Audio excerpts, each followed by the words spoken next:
Assalamualaikum warahmatullahi wabarakatuh. Alhamdulillahirrabbilalamin wabihi nasta'in wa ala umrid dunya waddin wassalatu wassalamu ala asrafil anbiya'i wal mursalin sayyidina wa maulana Muhammadin wa ala alihi wa ashabihi ajma'in amma ba'd. Kepada yang terhormat Ibu Umi Nadhiroh, SPDI, SPD MPD, selaku dosen pengampu mata kuliah Pancasila serta teman-teman yang berbahagia. Perkenalkan, nama saya Zahlatul Malihah dengan NIM 12229 akan mempresentasikan mata kuliah Pancasila dengan tema Wawasan Nusantara. Nah, tema kali ini disusun untuk memenuhi tugas ujian akhir semester mata kuliah Pancasila. Baiklah, akan saya bahas satu persatu. Mari kita mulai. Nah, wawasan Nusantara itu merupakan hal yang sangat penting. Adapun latar belakangnya adalah Indonesia sebagai negara kepulauan yang berbineka. Berbineka artinya beraneka atau berbeda-beda. Nah, Indonesia yang berbineka ini memiliki kekuatan dan juga kelemahan. Kekuatan itu diantaranya yaitu memiliki sumber daya alam yang sangat melimpah dan juga memiliki letak geografis yang strategis. Adapun kelemahannya yaitu Indonesia memiliki keragaman suku, budaya, agama, ras, dan sebagainya. Dalam kehidupannya, Indonesia juga memiliki atau mengalami interaksi regional atau internasional. Interaksi regional diantaranya yaitu berkomunikasi dengan sesama yang ada di dalam negeri, secara internasional yaitu di luar negeri.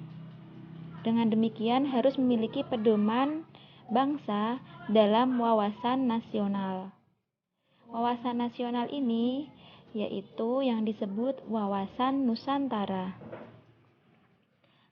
Wawasan Nusantara ini penting untuk menciptakan masyarakat yang adil, makmur, dan sentosa.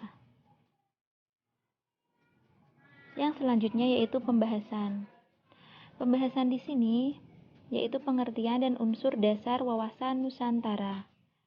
Pengertian wawasan Nusantara yaitu cara pandang dan sikap bangsa Indonesia mengenai diri dan lingkungannya dengan mengutamakan persatuan dan kesatuan. Adapun unsur dasarnya yaitu wadah atau kontur, yang kedua isi atau konten, dan yang ketiga tata laku atau kondak. Pembahasan selanjutnya yaitu kedudukan. Kedudukan wawasan Nusantara, yaitu ajaran yang diyakini kebenarannya oleh seluruh rakyat agar tidak terjadi penyesatan dan penyimpangan.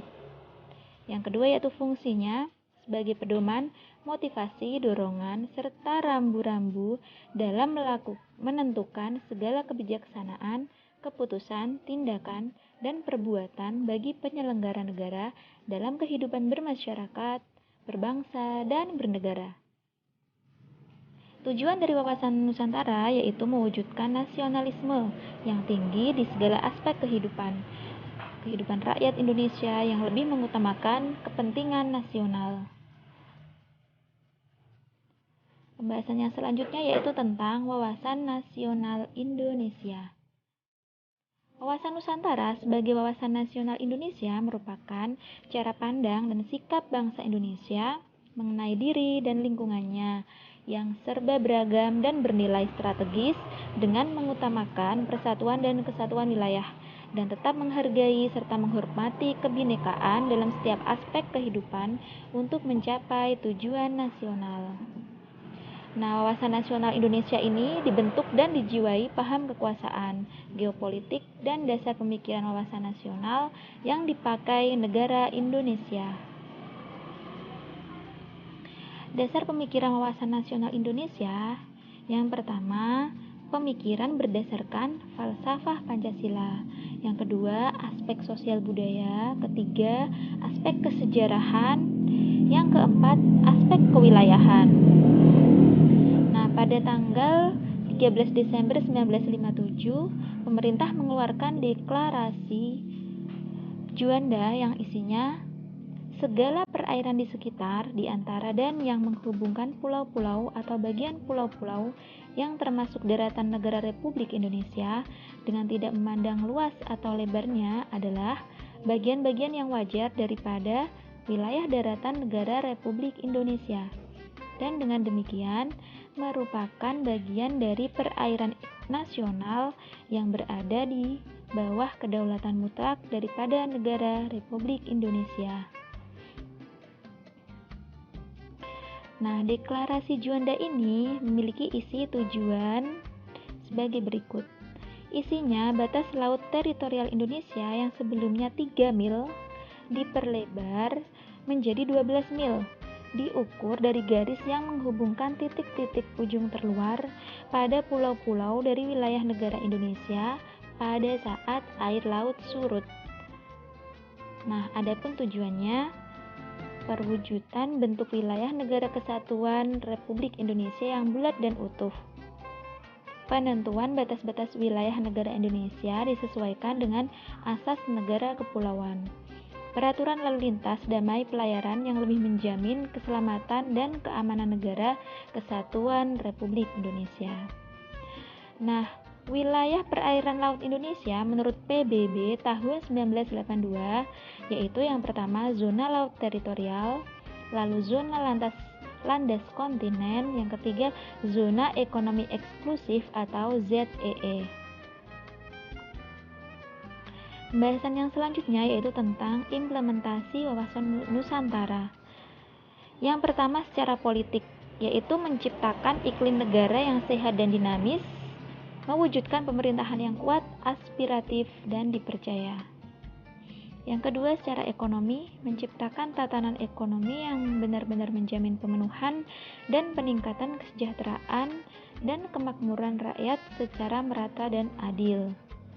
Aspek ketiga yaitu sosial budaya, menciptakan sikap batiniah dan lahiriah yang mengakui, menerima, dan menghormati segala bentuk perbedaan. Dan yang keempat, pertahanan dan keamanan, yaitu menumbuhkan kesadaran cinta tanah air dan membentuk sikap bela negara pada setiap warga negara Indonesia. Tentang sosialisasi wawasan Nusantara, ada dua, yaitu menurut sifat atau cara penyampaian secara langsung melalui ceramah, diskusi, tatap muka, sedangkan yang tidak langsung melalui media massa. Yang kedua, menurut metode penyampaian. Ada ketauladanan, edukasi, komunikasi, dan integrasi. Adapun tantangan implementasi wawasan Nusantara, yang pertama yaitu tentang pemberdayaan masyarakat. Yang kedua, dunia tanpa batas. Yang ketiga, era baru kapitalisme, dan yang terakhir kesadaran warga negara. Dan terakhir yaitu bisa disimpulkan tentang tema wawasan Nusantara ini, yaitu yang pertama, wawasan Nusantara adalah keutuhan Nusantara atau nasional dalam pengertiannya, yaitu cara pandang yang secara utuh menyeluruh dalam lingkup Nusantara dan demi kepentingan nasional. Adapun tujuan dari wawasan Nusantara yaitu mewujudkan nasionalisme yang tinggi di segala aspek kehidupan rakyat Indonesia yang lebih mengutamakan kepentingan nasional. Dan yang ketiga, sosialisasi wawasan Nusantara disesuaikan dengan tingkat dan macam pendidikan serta lingkungannya supaya bisa dimengerti dan mudah dipahami. Dan yang terakhir, penerapan wawasan Nusantara harus tercermin pada pola pikir, pola sikap, dan pola tindak yang senantiasa mendahulukan kepentingan negara.